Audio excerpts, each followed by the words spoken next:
ইসলাম কি বললেন, আমি এটা সত্য তোমরা মেনে নাও যে আমি অচিরে চলে যাব। আর আমার চলে যাওয়া এই জন্যই ভালো, কারণ আমি যদি চলে না যাই, আমি যদি মৃত্যুবরণ না মানে আমি যদি চলে না যাই, দেখেন এই মৃত্যুবরণ কথা আসে না, চলে যাব। আর আমি যদি চলে না যাই, তাহলে আমার পরে যে পারাক্লিস তথা প্রশংসিত ব্যক্তি আগমন করবে সেটি আসবে না। অতএব আমার চলে যাওয়াটাই ভালো, তোমরা এটা মেনে নাও।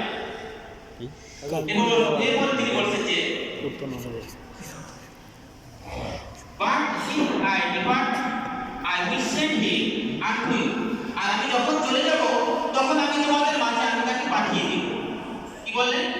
যখন আমি চলে যাব তখন আমি তোমাদের মাঝে আমি তাকে পাঠিয়ে দিব। I have yet many things to say unto you. তোমাদেরকে আমার অনেক কথা বলার ছিল, কিন্তু তোমরা সহ্য করতে পারবে না বলে আমি সব বলছি না, কারণ তোমরা আমার সাথে বিদ্রোহ সৃষ্টি করে দিবে। ঠিক আছে, তিনি কথা বলেন।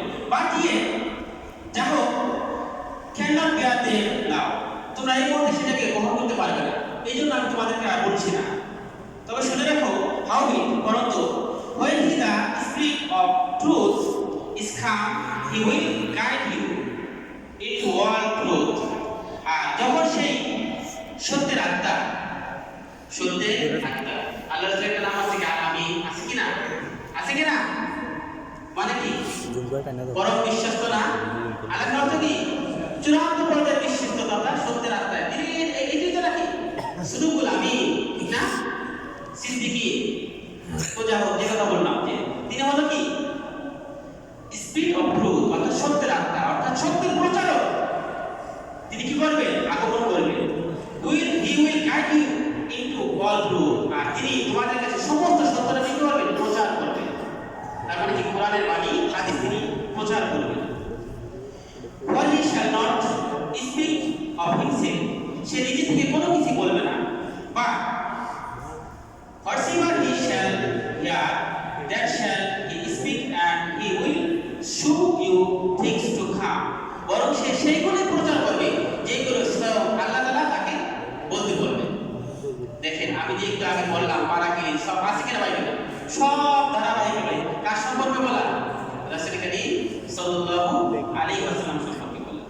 পেলে তো ডকুমেন্ট, আল্লাহর দলিল, এখনো বাইবেলের মধ্যে জনজনভাবে এই কথাগুলো আছে। তাহলে বলেন কেউ অস্বীকার করবে? তারা এতটা বিকৃত করা সত্য এই কথাগুলো আজ অবধি তারা বাদ দিতে পারে না। আমাদের রাসূল সম্পর্কে সব জায়গায় বর্ণনা করা আছে, প্রত্যেকটা জায়গা। আজকে সপ্তম শব্দ চলছে, এরকম আমি এখনো তার জন্মটাই শেষ করতে পারিনি। যদি তার জীবনে সারা জীবন আলোচনা করি, কোনোদিন শেষ হবে না, কোনোদিন শেষ হবে না। তো যে কথা বলছিলাম, এরপরে দেখেন ডেভিড বেঞ্জামিন আর্মেনিয়ার একজন বিশপ ছিলেন। তিনি হলেন খ্রিস্টান ধর্মের সবচেয়ে বড় গবেষক ছিলেন। তিনি 1900 সালে মুসলমান হন। তিনি বাইবেলকে সুন্দর করে, বাইবেল থেকে ছোট্ট একটা গ্রন্থ রচনা করেছেন। সেখানে তিনি বলেছেন মুহাম্মদ ইন বাইবেল। কি নাম দিয়েছেন বইটার নাম? Muhammad in Bible. যদি কেউ বিস্তারিত জানতে চান সেই বইটা পড়বেন। তিনি কিন্তু খ্রিস্টান ছিলেন, বলে দিলাম। 1900 সালে তিনি মুসলমান হন। মুসলমান হওয়ার পরে তিনি একটা গ্রন্থ লেখেন মুহাম্মদ ইন বাইবেল। ইংলিশে লেখা, বাংলা অনুবাদ আছে কিনা আমার জানা নেই। যদি কোনো দিন সম্ভব হয় এই বইটা একটু পড়বেন, ওই বইয়ের মধ্যে আরো বিস্তারিত আলোচনা পাবেন। আমি তো সংক্ষিপ্ত সময়ে বিস্তারিত আলোচনা করা সম্ভব না। তো যা হোক, এরপরে দেখেন আরেকটা কথা বলে আমি আমার আলোচনা শেষ করে দেবো, যেহেতু বিভিন্ন কথা আছে। দেখেন যে তাওরাত কিতাব আছে, তাওরাত কিতাব বর্তমানে সংস্করণ কথা বলছি। এই সংস্করণের 17 নম্বর আয়াত 18 থেকে 22 নম্বর আয়াত পর্যন্ত দ্বিতীয় বিবরণের মধ্যে বর্ণনা করা হয়েছে যে সর্বশেষ যে রাসূল পৃথিবীতে আগমন করবেন তার কয়েকটা মানে নিদর্শন আলোচনা করা হয়েছে। সেখানে বলা হয়েছে তিনি হবেন প্রতিশ্রুত নবী, মানে তার কথা পূর্বে সমস্ত কিতাবে আলোচনা থাকবে। আমাদের নবীর কথা পূর্বে সমস্ত কিতাব আছে কিনা? আছে। এরপর তার বলা হয়েছে তার মুখে আল্লাহর কালাম আক্ষরিকভাবে প্রকাশ পাবে। আল্লাহর কালাম আক্ষরিকভাবে প্রকাশ পাবে। আল্লাহ রাসূল কি স্বয়ং কোরআনকে আক্ষরিকভাবে বলছেন না? সাহাবীরা সেটা লিখছেন না? মুখস্থ করে নিয়েছেন না? দেখেন এরপরে আছে তার স্বাভাবিক মৃত্যু হবে। তার কি হবে? স্বাভাবিক মৃত্যু হবে। তার ভবিষ্যৎবাণী সফল হবে। তিনি যে কথাগুলো বলবেন সেগুলো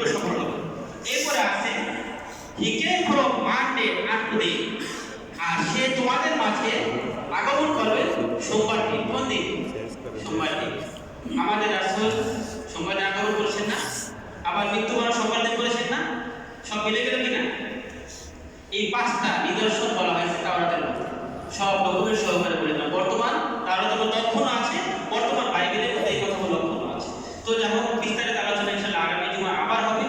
মহান রব্বুল আলামিন আমাদের সকলকে যতটুকু বললাম রাসূলের উপর বিশ্বাস রেখে, রাসূলের জীবনী পড়ে, রাসূলকে জেনে তার কথা মতো এবং কোরআন সুন্নাহ অনুযায়ী আমল করা